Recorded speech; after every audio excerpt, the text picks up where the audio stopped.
Hola, hola, ¿cómo están? Les traigo un podcast el día de hoy que va a ser continuación del curso completo de cómo escribir una serie web de 10 episodios.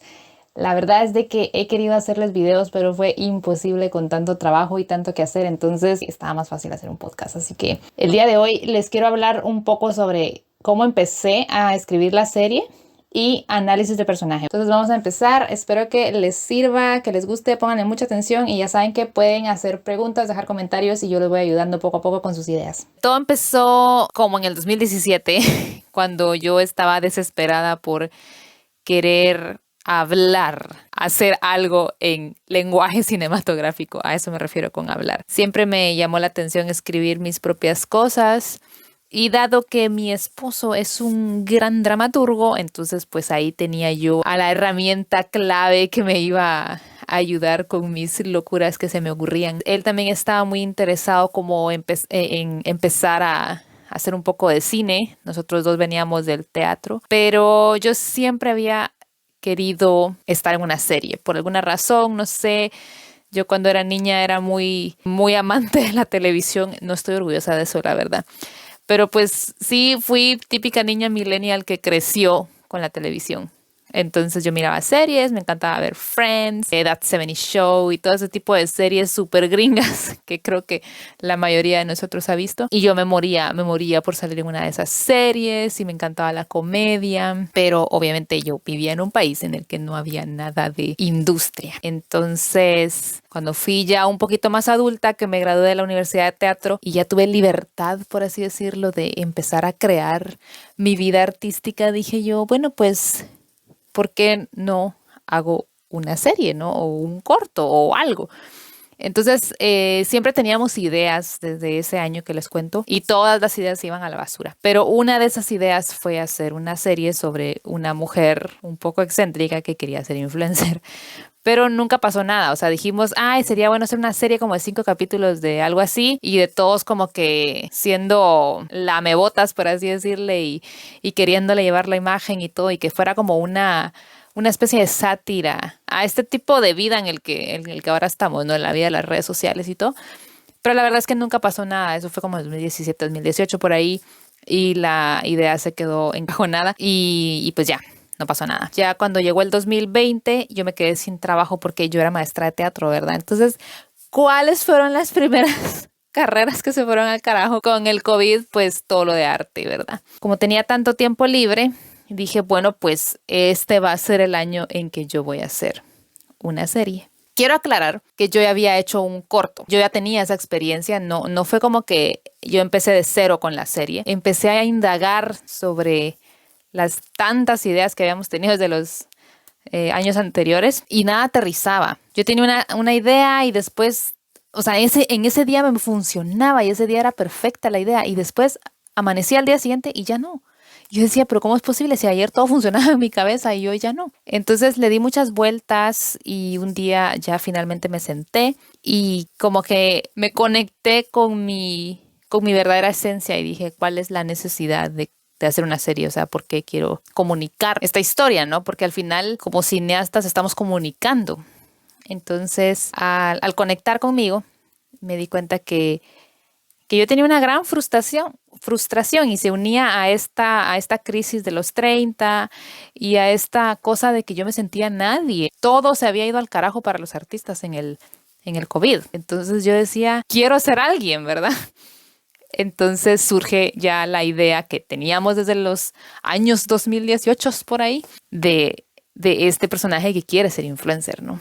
Al mismo tiempo era una especie de burla a mí misma, de por qué quieres ser alguien, o sea, cuál es la necesidad de que te miren, de que te escuchen, ¿por qué, verdad? Yo siempre he sido muy abierta a reírme de mí misma, lo cual creo que es muy positivo en el cine. Y dije, bueno, aprovechando que estoy comunicando algo que para mí es muy personal, pues voy a agarrar otros subtemas que también siento que en algún momento de mi vida me han afectado, ¿no? Decidí darle la cualidad a mi personaje principal, que no solo quería ser influencer, sino que también era una mujer que venía de un matrimonio fallido, en donde pues había sido una relación totalmente tóxica. Ella había sido una mujer mantenida y que el esposo al final la manipulaba pues para que ella estuviera ahí, pero ella al final era solo su muñequita y no tenía ni voz ni voto en ese matrimonio, ¿no? Eso también es algo que conectó conmigo porque en mi niñez yo sí conocí muchos matrimonios en donde había mucho juego de poder y que el hombre tenía la última palabra por ser el que ponía el dinero en la familia, ¿no? Entonces las mujeres, que eran las que se quedaban en la casa, tenían que aguantar todo lo que el marido dijera, quisiera hacer, y había mucha frustración de parte de estas mujeres. Entonces siento que tocaron mi niñez, por así decirlo. Yo estaba muy espantada de niña con el tema del matrimonio, entonces agarré esa experiencia también para llevarla a la serie. Ahora, quiero mencionar aquí algo importante, que es que a pesar de que hablemos de muchas cosas en la serie y en cualquier historia, ¿no? Siempre tenemos que centrarnos en una principal, que va a ser la columna vertebral, por así decirlo. Entonces, en mi caso, la principal era el querer ser alguien. O sea, esta mujer quiere ser alguien, punto.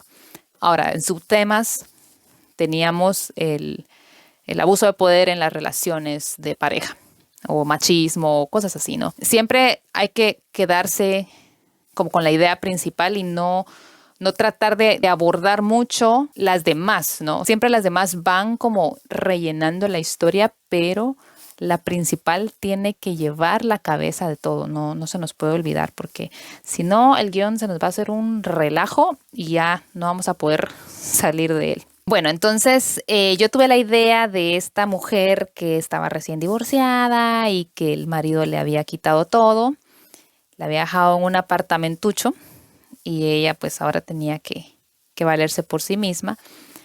Y encontraba un montón de excéntricos millennials que la querían volver influencer para hacer dinero con ella, ¿no? Esa era mi premisa y de ahí yo no tenía ni idea qué más iba a pasar. Pero yo dije, bueno, pues es un tema que está muy abierto a que se hagan diferentes capítulos sobre eso, ¿no? Empiezo a pensar yo en los personajes y no sabía bien cómo rayos hacerle. Cuando llega a mi vida justamente un libro que fue el que me salvó, que se llama The 8 Characters of Comedy, que en español es Los 8 personajes de la comedia, del autor Scott Sedita. Este señor es un maestro y un autor de su propio método, en donde enseña a hacer tipos de personaje, arquetipos les vamos a decir, y que te van a funcionar en las diferentes tramas que tú querrás escribir. Pueden ser cortos, puede ser una película, una serie, lo que sea. Prácticamente tú puedes como agarrar el molde de cada personaje y lo pones en tu historia. Y para mí esto fue la mejor fórmula para poder lograr terminar esta serie, porque no solo te habla de estos 8 personajes, sino que él en su libro te enseña a cómo hacer que tus diálogos tengan ritmo, cómo rematar un chiste dentro de la escena, cómo cerrar la escena con un chiste. Entonces, les cuento los 8 personajes de la comedia. Son Lógico, que es el inteligente, el perdedor, el neurótico, el tonto, el bastardo o perra, el materialista, el womanizer, ¿cómo sería? El que anda casaqueándose mujeres o casaqueándose hombres. Y el que vive en su propio universo. Entonces, este autor toma todas las series habidas y por haber de formato gringo, por ejemplo, The Office, Friends, Scrubs, y él va como analizando cada personaje de estas series. Por ejemplo, Friends, que es la que tengo más fresca. Chandler es el lovable loser. ¿Por qué? Porque todo le sale mal. Si ustedes se dan cuenta, la vida de Chandler es un desastre. Sus papás se divorciaron y entonces él odia el Día de Acción de Gracias y siempre todo le sale mal y las chavas no lo pelan. Bueno, está la neurótica, que sería Mónica, y también Ross. Mónica siempre quiere todo ordenado. Ross igual, o sea, si ven cómo pelea Ross con Rachel, es como una neurosis el tipo. O sea, él quiere controlarla. Se pone celoso de sus compañeros de trabajo y es así todo minucioso y estresado. Tenemos a Phoebe, que ella vive en su universo. Phoebe es como de otro planeta. Siempre tiene, o sea, no sabes como con qué respuesta va a salir Phoebe. Tenemos a Joey, que es tonto, pero también es una mezcla como con Womanizer, pero es un poco más inocente, no es como Womanizer galán, no, sino que es un poquito más inocentón, pero está más tirado a lo tonto. ¿A quién más tenemos? Rachel, que es la materialista. La idea es de que estos personajes tú los puedes combinar. Como les decía, Joey, por ejemplo, no es solo el tonto, sino que también es un poquito womanizer. Chandler a veces puede ser loser, pero también puede ser el lógico inteligente, ¿no? Y quiero mencionar algo que es muy importante. Yo creo que al principio todo esto suena como confuso y pueden decir así como esta mujer de qué está hablando, pero una vez que estudian los personajes o que escuchen este podcast una y otra vez, creo que se empiezan a aclarar las ideas.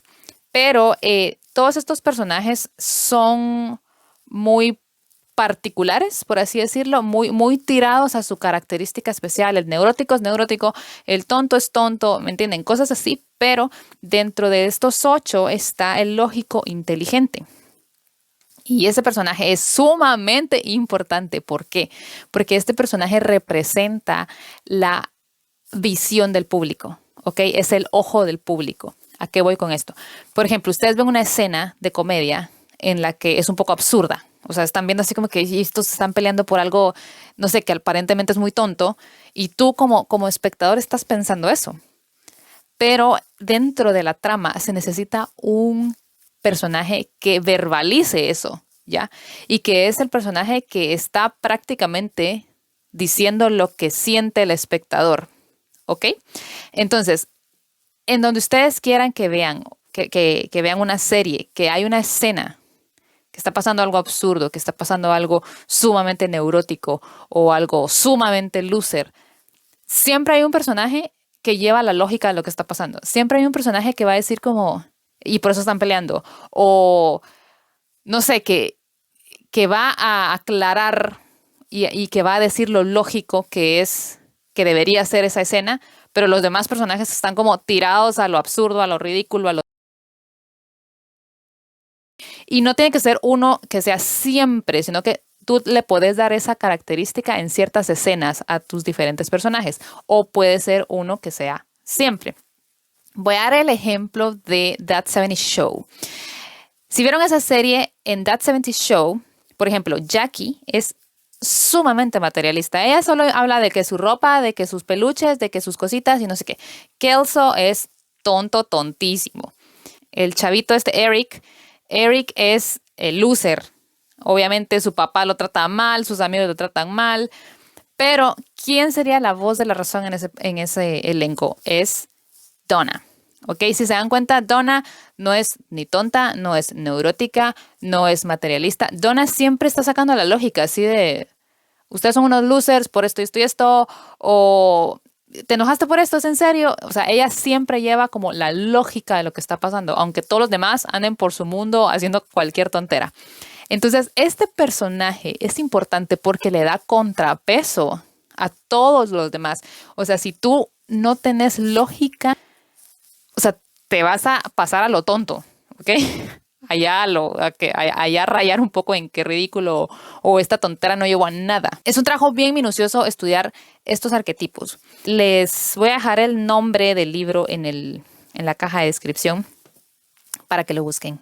Y no tiene que ser obligatorio que ustedes hagan una serie o una historia con estos arquetipos. Hay muchísimos libros de arquetipos. Están arquetipos de dioses griegos, por ejemplo, los arquetipos de la comedia del arte. Son como moldes que ya existen, que tú te podés anclar a ellos para analizar a tus personajes, escribirlos y que tus escenas funcionen ya. Ya con todo esto estudiado y con mi sinopsis hecha, entonces ya pude empezar a escudriñar y como que a inventarme quiénes eran estos locos, ¿verdad? Porque, o sea, sí tenía una mujer materialista que quería ser influencer, ok, pero ¿quiénes eran los demás? Entonces aquí ya fui literal agarrando los moldecitos que les dije de estos personajes del libro y fui inventando como mi propio universo. Creamos a Ana, que es neurótica mezclada con lovable loser, un poquito más loser que neurótica. ella es emprendedora, ella solo quiere tener dinero, sus papás le arruinaron los sueños cuando ella era niña, entonces ella se escapó de su casa y ella dice que es la RP de Cora, esta mujer materialista que se quiere volver influencer, ¿no? De ahí viene Enzo, que es un cineasta frustrado, ex callcentero, y él solo piensa en que quiere hacer su película. Enzo está en su mundo, ¿no? Él vive en su mundo de ciencia ficción. Y también, o sea, este personaje nació de mi pura frustración de querer hacer cine, la verdad. Pero creo que quedó bastante bien, me gustó. Y le da como ese toque un poquito loco a la trama, ¿no? También teníamos a Don Igor, que era como este personaje que sale en ciertos episodios. También es loser, pero que lleva como un poquito la comedia, ¿no? Porque escogimos a un actor que es muy, a mi parecer, es muy chistoso. Entonces era como este señor tiene como esa cosa que le da saborcito a las escenas, ¿no? Y al final yo estaba muy confundida, como qué personaje me falta, ¿no? Porque yo sentía que todos estaban muy caricaturescos, pintorescos y entonces se me estaba quedando la historia como muy en lo mismo, ¿no? Porque, o sea, esta mujer era materialista, súper materialista y así como ya hecha caricatura casi, ¿no? La otra era super loser, el otro en su mundísimo y el otro era un payasín. Entonces yo así como, ok, me falta como esta voz de la razón, ¿no? Si se dan cuenta, si lo dejábamos solo como estaba la historia original, ajá, y entonces todo era como una cosa muy chistosita y ya, ¿no? O sea, no había nadie que aterrizara a esta gente de, miren ustedes, pedazos de tontos que están haciendo, están volviendo una mujer recién divorciada influencer, no chinguen, ¿no? O sea, ¿qué les pasa, no? Entonces ahí nace este personaje de Cassandra, que la hicimos un poquito bitch, que es como que le dice las verdades en la cara a la gente, es un poco pesada, no le importa, ella también está frustrada con su vida, entonces lo verbaliza como de la manera más negativa posible, ¿no? Cassandra paró siendo el personaje favorito de todo el mundo, porque todos me dicen, ay, es que yo quisiera poder decirle las verdades a la gente así en la cara, entonces como muy gracioso, pero si se dan cuenta, este personaje es muy necesario porque ella siempre está verbalizando que son tontos o, mucha, ¿por qué están haciendo eso? O sea, esto es ilógico, ¿por qué lo vamos a hacer? O no sé qué. Pero al mismo tiempo, curiosamente, se mete a los proyectos. Entonces, para siendo parte del juego, aunque siempre se quiere como salir un poquito de él. Bueno amigos, y esto ha sido el podcast de hoy. Espero que les haya ayudado muchísimo. Ya saben que voy a dejar todos los libros de los que me he apoyado en la caja de descripción. Pueden comentar, dejar preguntas, compartir experiencias. Ya saben que esta es una comunidad amistosa de cine. No olviden suscribirse y compartir esto a alguien que ustedes creen que les pueda ayudar. Y nos vemos en una próxima.